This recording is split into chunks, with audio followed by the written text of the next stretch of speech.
The Let Them Theory by Mel Robbins. This is part of my ongoing series on the relevant pieces of this book. And today we're going to talk about how to love difficult people. I'm Jackie Almer. Make sure you're subscribed to the channel, grab my guide at lowertoxiclife.com, and check out the playlist here that I have on the Let Them Theory and what I've learned and taken away and put into practice with this book. Now, how to love difficult people. I read this first in Stephen Covey's 7 Habits of Highly Effective People, and that is love is a verb. Love is a verb. Now, yes, we tend to know it as an emotion and a feeling, but it's also a verb. It's something that we give and do and can choose to feel proactively. So always remind yourself of that. Love is a verb. Now, kind of like the last video that I did on people pleasing, which I will link in the show notes, but definitely there are some people that make it difficult for us to choose to act in a verb way of loving them.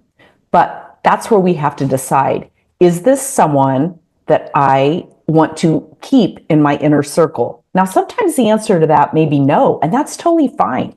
I've mentioned before, I believe people come through our life for a reason, a season, or a lifetime. And they can come back and forth depending on a lot of different things. But you are under no obligation to keep someone in your inner circle that you truly don't choose to want to be around or resonate with. But assuming that you do, remind yourself that love is a verb. Now, another one of the mantras, I've mentioned the one about my children. My children are not responsible for my happiness. I always look up and hold my hands like this when I do that little mantra. But the other one is, everyone is doing the best that they can with what they have to work with right now in this moment, and that includes me. That mantra really does set me free. It sets me free to look at somebody else's perceived bad behavior in the moment and realize I don't know what they're going through. And kind of going back to Stephen Covey's 7 Habits of Highly Effective People, he has as one of the habits is seek first to understand, then to be understood. And the book opens, I believe, with that, if I'm recalling it correctly, but it opens with, him being on a subway, I think, and there's a father with a couple of kids that are younger, and they're just being crazy and unruly, and the dad's just sitting there, and he's doing nothing to rein in the bad behavior of this children. And when he starts chatting with the man, he learns that the mother of these 2 children, his wife, had just passed away in a hospital. So again, we can look at somebody, we can judge them as being difficult or hard to get along with or whatever. But very often, if we step back and become that non-emotional observer, which I mentioned in another video, that's really stepping back from the situation, getting your own ego out of it and saying, what can I observe here? What is actually going on, and how can I observe it in a non-judgmental way, but just simply to state the facts and the circumstances around it? So that's a big part of it. We don't always know what's going on in any given situation that's creating what we perceive as bad behavior or a difficult other person. And one of the things that I seek to do when I am finding somebody in behaving in a way that I call difficult, I have to ask myself, what is it about their behavior that I'm identifying as difficult? Is it because their beliefs are different than mine? Is it because their actions are different than what I would do? And do I have the right to judge them based on the differences that we have? And the reality of it is, no. I've talked before about boundaries and ultimatums and requests for other people to change.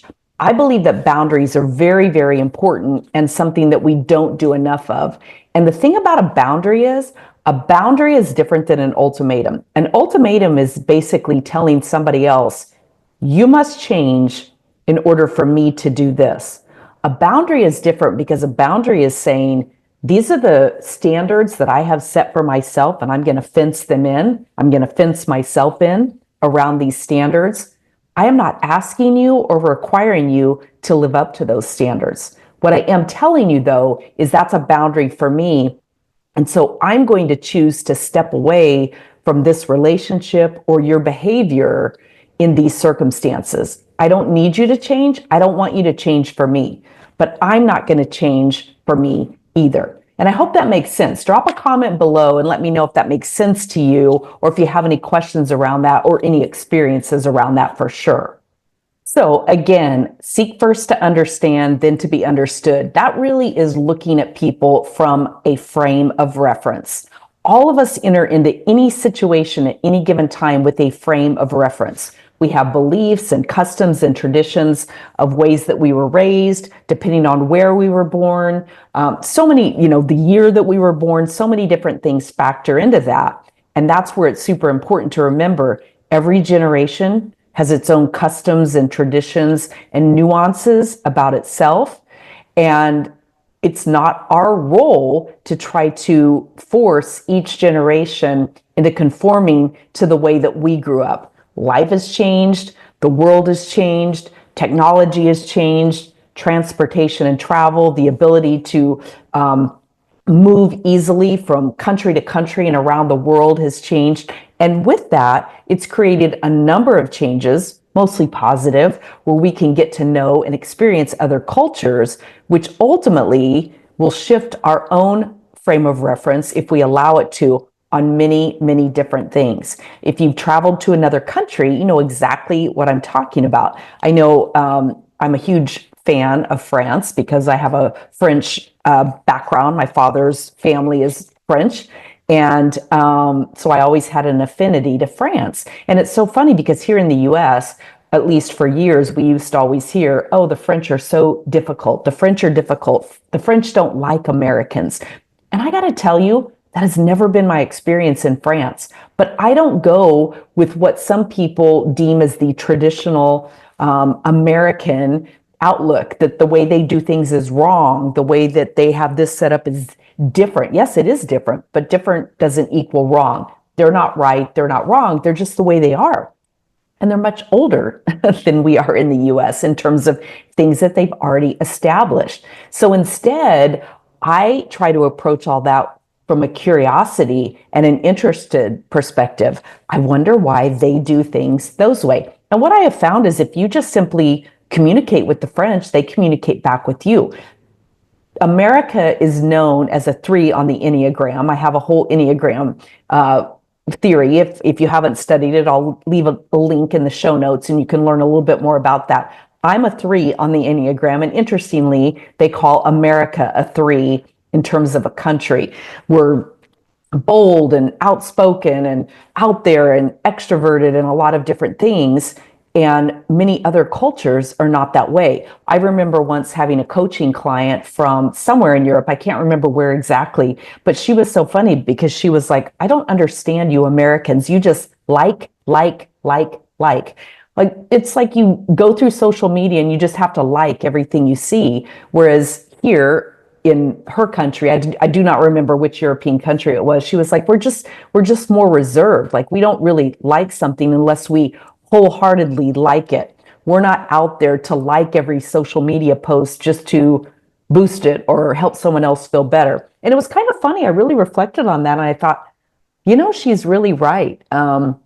We give out compliments. We make statements often. I don't want to generalize, but we make statements as Americans often that are kind of, what's the word? Disingenuous. That's the word. We often say things that are disingenuous. Hey, let's get together for lunch, when we don't really mean it. Yeah, it's great in passing, but when we say it, very often it's just kind of what we've been programmed to say. It's not that we absolutely are like right then, get out your calendar. Because if we do mean that, that's honestly what we should do. I want to get together with you for coffee, lunch, whatever. Get out your calendar now and let's set a time. So think about how many times we are disingenuous with what we say out there to other people. So again, bringing all that back around to the whole point of understand things with a frame of reference. Put yourself in the other person's shoes first before you judge them, and then decide for yourself, is this a person who I'm willing to shower love on and compassion on because they're a human, because they're in my life, because they're suffering, because I want to, because I'm able to. Again, no judgment there for me either. There's not a right or wrong. You have to decide for yourself. But just know that is part of the let them theory, it is possible to love difficult people. It is possible to accept difficult people. It is possible to be happy in our own lives despite and with difficult people. So drop me a comment and let me know how that lands with you. Make sure you watch the playlist on the Let Them Theory by Mel Robbins. Subscribe to the channel. Grab my guide at lowertoxiclife.com, and I will leave a lot of this in the show notes. I'm Jackie Elmer. Thanks for sharing this time here with me today.